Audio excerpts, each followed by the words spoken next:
update for us on Derek? Yeah, Derek will be is day to day. He did not practice yesterday. We're going to see what he can do today. I mean, is there any, so it's day to day, so game time decision would be the... Well, yeah, well, I could make the decision today. I mean, if I watch him in practice today and he's able to do some things, then we'll see. But right now, he hasn't practiced yet, but we're going to give it a shot today to see what he can do. And then we'll make a decision after today. With their bigs, with Christmas and McCullough and that matchup, it's kind of the first probably team you face with two true post players, even though McCullough can play away for a little bit. But what do you think about matchups defensively there? Well, it's going to be difficult because that's where all our youth is. Now, McCullough's a freshman, and he's a spectacular player, and then Christmas has been around for a little bit and has really evolved as a true low-post presence. So that's going to be a tough one for us. I mean, you look at the Ricky Doyles and Mark Donnells, and you look at the people that they're going to have to play against this year.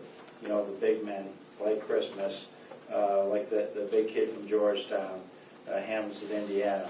We're going to learn Tarczewski. They're going to learn a lot about playing low post defense at a very young age.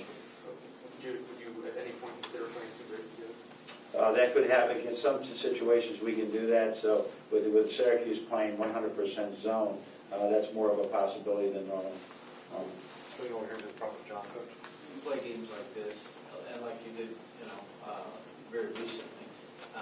What do you see immediate results out of that from the younger guys that start to move forward, or is it just part of the process going down the line? The Oregon-Villanova games were tremendous for us. Every game is, really every game is. But when you're really battling against higher level athletes, it really sends a message home about some of the details of the game. And that we promised them when they came in that college basketball was going to be a more physical sport than any basketball they'd ever played. And it sort of brings it all home when you play like the Villanova was very, and legally, very physical with us. And that was a great reminder for us that the coaches do tell the truth, and that the weight room and you engaging and accepting physicality as part of your game is important. Go back to the middle of Coach, there's been so much turnover in the last two seasons. The last time you played Syracuse was that Final Four game. You only have 3 guys who experienced that, but is that something that's been discussed? Is there anything that, any insights Spike and Karras might have in the Syracuse zone, that type of thing? Well, we've watched the video, obviously. Not the team, but the coaches have cut up things that were not very successful against them, and some things that may work at times. So, yeah, we'll use some of that video getting ready for this game. back over here with Chris. Ricky Doyle's progress, is that in the effort areas that he's making a lot of progress, or in understanding? Yeah, I think both. That he's always played hard, but like you said, most young players don't understand playing hard until they get to this level. But the game is slowing down for him. All the calls, all the things that we do. It's tough for a freshman to grab it all and still have timing. And now that's all sort of coming together because he is one that has. His dad being 7'1", and I would assume was a very physical player, looking at his size. He's been taught that from day one.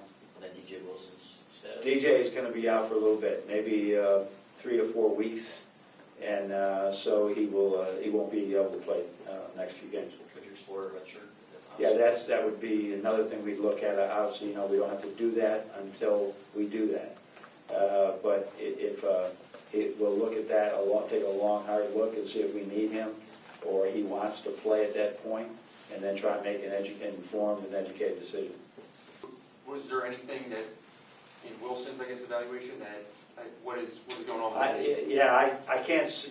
We're not allowed to say exactly what it is, but if you just say his knee has been sprained, there's been a minor injury to his knee, but no surgery, and it's just a matter of rehab and rest. We'll get him back in 3 or 4 weeks. And it's a sprained left toe for Derek? I'm not sure which foot it is, but it is his toe. I think it is his left toe. I'm not good. Whatever he had to put on is the toe. Yeah, and that is sprained. And is it turf toe? Is it sprained? Who knows what it is? But we're hopeful he can go tomorrow. But we won't know it until really he tells us. It's a little bit up to him, and we don't want him to make it worse than playing with pain. We still have many more games.